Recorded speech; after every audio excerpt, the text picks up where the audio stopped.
Hey everyone, how's it going? This is Vinnie back with Red Zone DFS to break down Saturday's slate for college football this week in a rivalry week, which is bittersweet.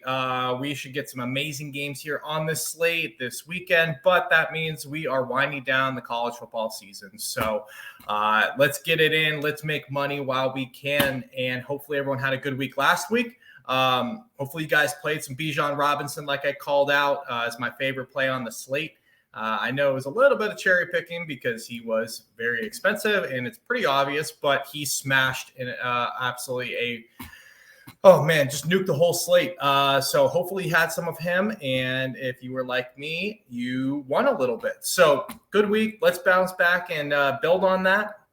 I think this Saturday slate has some interesting games on here. I'm going to be a little bit contrarian, hopefully, and kind of play what I think, some of the sheep might do this week, which is I think you're going to see a lot of people go to some of the big games, right? Like the big name teams, the big matchups. I'm talking, you're going to see Michigan, Ohio State. You're going to see people go to Alabama, Auburn.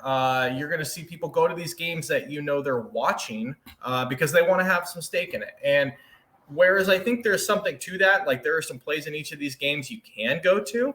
They're not going to be my main stacks. Rivalry week is tough, right? Like, honestly, you can get a good idea where these teams are, but when it's rivalry week and you have some teams that are really bad going against a team which is their Super Bowl for the entire year, you kind of got to throw some stuff out the window. Anything can happen. We've seen it a million times before. Every single year, rivalry teams that are worse knock off their rival and ruin their season. So I don't think this weekend's going to be any different. We've got some pretty obvious games that I think teams should roll, but I don't know, man. It's very interesting. But without further rambling, I'm going to just jump right to my plays of the slate and the weekend of who I like on this morning main slate. So top of the list I have here is Utah. Cam Rising, which seems like he's in his 15th year of college football. I think this could be kind of his major last swan song, if you shall. We've seen him have some massive, massive games in the past, go upwards of 30 plus DraftKings points. He's done it this season before. I think this could be the spot versus Colorado. Utah is trying to, still make their pitch to get into a big bowl game. And I think they could absolutely trounce Colorado here. They should. Colorado is one of the worst defenses in the country. Cam Rising at 8,800. We've seen him have both slate upside passing as well as running. If you get a little bit of like a Bo Nix type game out of him, this thing could get out of control fast. The only challenge with it is also Utah could eat on the ground, but I'm going to roll the dice here in a few lineups. I like Cam Rising up top. 8,800 is my favorite pay-up quarterback here. Bo Nix, Bryce Young, they're going to be somewhat in my player pool, but they're going to be more one-offs for me, naked options. I'm going to splash them into some lineups, but they're not going to be a core play of mine this week just because it's tough to pair them with guys. At that price point, they really got to have ceiling games, and I just don't know quite in these rival games that happens. So, again, that's how I'm playing this slate. If you play Bo Nix, Bryce Young, CJ Stroud, again, can't go wrong at all. I mean, they're three of the best players in college football, but for me, I just think there's some other spots we can exploit, like Utah in a matchup where they should put up 50, 60 points this weekend. So, Cam Rising, 8,800.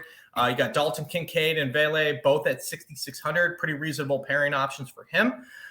Moving on down, Western Kentucky. This is an offense that is a spread offense. They are going to throw the football and get after it. Austin Reed is perfect for this offense. He threw the ball 55 times last week versus Auburn. They should have an easier matchup this week versus FAU. I like Austin Reed here to smash this weekend. You've got clear options with Malachi Corley at 7,300 and Dawood Davis at 59. I think it's a really good spot for Western Kentucky. They will be in my core stacks this week. Moving down a little bit, Oklahoma State. Similar to the Utah call, I think, one, it's a good matchup versus West Virginia, who can't stop anybody. We saw that last week with Kansas State. Spencer Sanders, his career is starting to wind down. I think he's going to want to put up one or two more monster games, obviously, before he wraps things up there for Oklahoma State. So he bounced back. He threw the ball 67 times last week versus Oklahoma, which is just freaking crazy. I don't know if we quite see that. But then again, Oklahoma State doesn't quite have a running game right now. So if West Virginia can keep up here, maybe we see something similar. But last week, yeah, I mean, he threw 4 interceptions, still put up 22 DraftKings points, which just shows you if you can eliminate some of those mistakes and flip some of those picks to touchdowns, we're rolling. So I'm going to go back to Spencer Sanders. I like these guys kind of in some of their final games, trying to put up, one last hoorah. So Braden Johnson, 6,400, Brendan Presley, 6,200. The two main options I'm going to be stacking Sanders with this weekend. Purdue, Aiden O'Connell, they just don't price him up no matter what he does. He is in a great spot this week versus Indiana that we targeted last week. Hopefully you tail that call as well. They can't stop anybody on defense. Michigan State, we even played against them, and Peyton Thorne paid off. So Aiden O'Connell, 6,700 with Charlie Jones at 78, I think is in a really good spot here, again, versus an Indiana team who can't stop anybody. So I like that matchup quite a bit. Purdue's running back also is questionable, Devin Mockobee. So if he doesn't play, I mean, King Daru, Downing, like these guys don't really do much for me. So I like the passing attack if I'm going to go that way and continue to pick on Indiana. Going down, I like the other side of that game of Oklahoma State. We talked about West Virginia. Garrett Green has been a breath of fresh air. It's too bad this kid hasn't been playing all year because he is very good. 6,800. He's gone completely nuts the last 2 games. Let me just pull this up here. Yeah, this offense has come alive. I mean, he has put up, 28 and 36 DraftKings points versus Oklahoma and Kansas State. You get Oklahoma State now, which has a terrible defense, especially through the air. So I like this game as probably one of my favorites as far as points scored total. I think they have the highest total on the slate, if I'm not mistaken. So Garrett Green at 6,800 is a really good play, in my opinion. One of my favorite plays this Saturday. Brandon Ford Wheaton at 6,500 is somebody you can look to stack him with if you want to go there. Sam James at 6K is also an option. And then you've got Caden Prather, who's out, or at least he was out last week. We don't have word if he's going to play. If he does play at 5,100, he's a good option that you could pair with him as well. But probably just Ford Wheaton and James if you're going to go the Garrett Green route. So that's kind of my top stacks this week. Another team that I am going to have a few splashes of is what's it called? James Madison. Jeez, he totally forgot there who they even were. James Madison, they play Coastal Carolina, who has, they're a really good team, but they haven't looked the same, obviously, since Grayson McCall went down earlier this season. The quarterback here, Todd Centerio, 5,800, and Chris Thornton, his main weapon at 62, have been going kind of ballistic the last 2 weeks. Again, this is kind of one of those matchups I was talking about. Nobody's going to be watching this football game. It's on the same time as Ohio State, Michigan. I think it's the forgotten game. Most casuals are going to want to play guys that are in the games they're watching, right? So I'm going to take some of these sneakier matchups here and try to exploit that with the West Virginia, Oklahoma State, and the James Madison in the morning. And then as we get into the afternoon, obviously there's some other areas you can go to. So with that, kind of wrapping a bow on everything, again, I mentioned, speaking of no pun intended, Bo Nix, 9,700. I'll have a little bit of, but he just wasn't healthy last week. Oregon State's not a pushover. They are a pretty good football team. They're tough. I just don't see a ceiling from Bo Nix here. So that's why I'm kind of off of him. But Bryce Young, I have a little bit of interest in. It's just tough to pair him with anybody like we talked about all season versus a bad Auburn defense. So, but again, can Auburn get hyped up? We know there's some coaches there that would like to throw their hat in the ringer to be the guy next. Cadillac Williams mainly being the guy. So what better way to throw your hat in the ringer to beat Alabama and ruin their season, who now has an outside chance to get back into the playoff? So I don't know, just kind of a weird spot for Alabama here, but they are at home. Bryce Young's never a bad play. And then the last note is in terms of quarterbacks and stacks. I'm not chasing Spencer Rattler this weekend. You're free to do so. What he did versus Tennessee was absolutely insane. Nobody predicted it. I don't care. Go back and look at every college football DFS show there is. No one thought he was going to put up those kind of numbers. I just don't think that happens again. I think that was just lightning in a pan. Freaking Tennessee, just an epic nuclear meltdown last weekend. So I don't know. I'm not going to chase it. I think South Carolina going to Clemson's a tough matchup for them. Clemson's another team that has an outside shot at the playoff. They're going to be strapped up and ready to go here.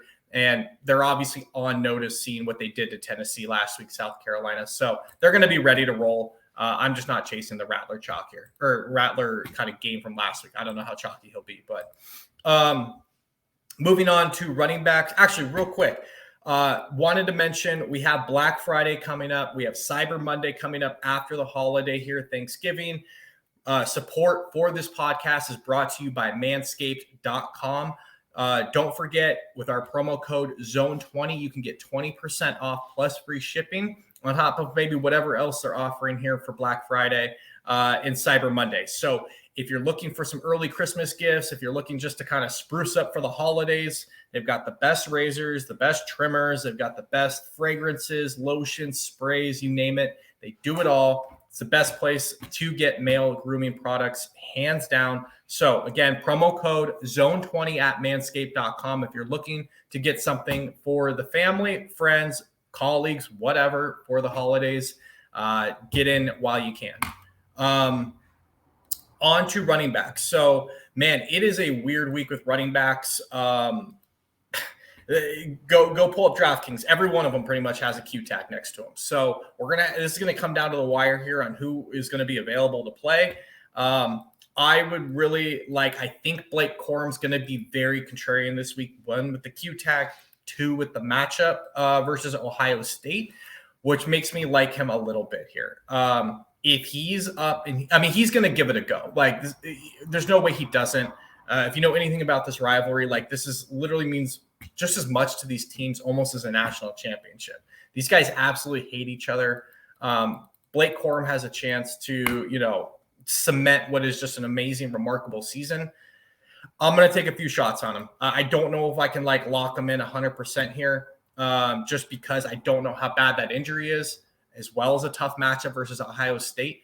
But if he's good to rock and roll and he's healthy, let's just say, we know what Michigan's going to try and do, and that's run him 30, 40 times if they can, control the clock, control this game, beat Ohio State up, and that's how they're going to win this game. That's Michigan's recipe. So the fact that you have Blake Corum's backup as well, Donovan Edwards is got a questionable tag. He didn't play last week, so he's not healthy. So Blake Corum's a go.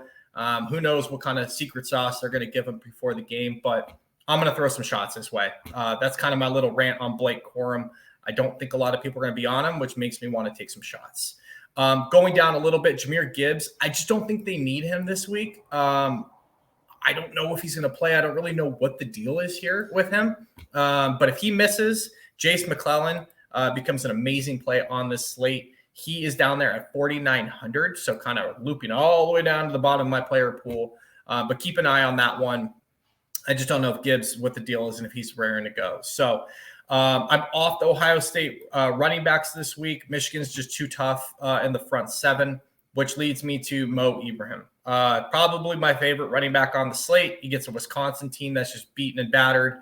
They're not terrible, but Ibrahim's been kind of back to what we know of him. 36, 38 DraftKings points the last 2 weeks, 36 and 39 carries the last 2 weeks. He's doing that versus Iowa and Northwestern. This dude's just a monster. So I'm going to go to Ibrahim as much as I can this weekend. Like I said, probably my favorite running back on this slate. If you go down a little bit, I have some interest in Will Shipley at 6,700. Chris Rodriguez at 6,200. I think this is a good matchup for him. He's had some tough ones the last 2 weeks.